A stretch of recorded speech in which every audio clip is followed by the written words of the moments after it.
শীতের সূচনাতেই আকাশে ঘনীভূত হচ্ছে কুয়াশা, আর বাতাসে বাড়ছে অদৃশ্য দূষণ। তাপমাত্রা কমার সঙ্গে সঙ্গে ভারী হয়ে উঠছে শহরের বাতাস, যা নীরবে হুমকি দিচ্ছে আমাদের শ্বাস প্রশ্বাসে আর স্বাস্থ্যে।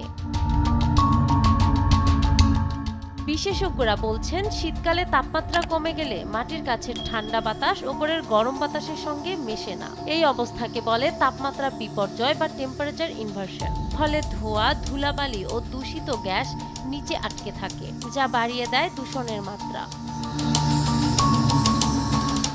শীতে শুষ্ক বাতাসে ধুলাবালি বেশি ভেসে বেড়ায়। অবকাঠামো নির্মাণের ধুলো, গাড়ির ধোঁয়া এবং শিল্প কারখানার নির্গমন সব মিলেই দূষণকে আরো তীব্র করে তোলে। ফলে শ্বাসকষ্ট, হাঁপানি, ফুসফুসের সংক্রমণ, এমনকি হৃদরোগের ঝুঁকিও বেড়ে যায়। শিশু, প্রবীণ ও অসুস্থ মানুষ সবচেয়ে বেশি ক্ষতিগ্রস্ত হয় এই সময়।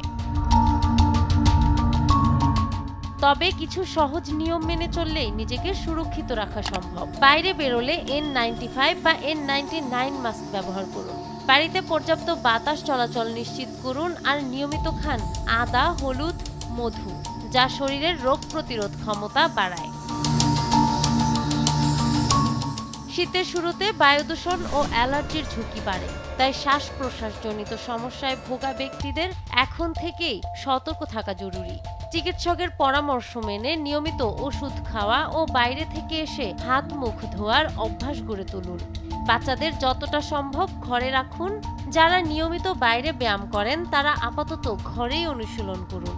এতে দূষণজনিত অসুস্থতা এড়ানো যাবে। শীত উপভোগ করুন, তবে সতর্ক থাকুন।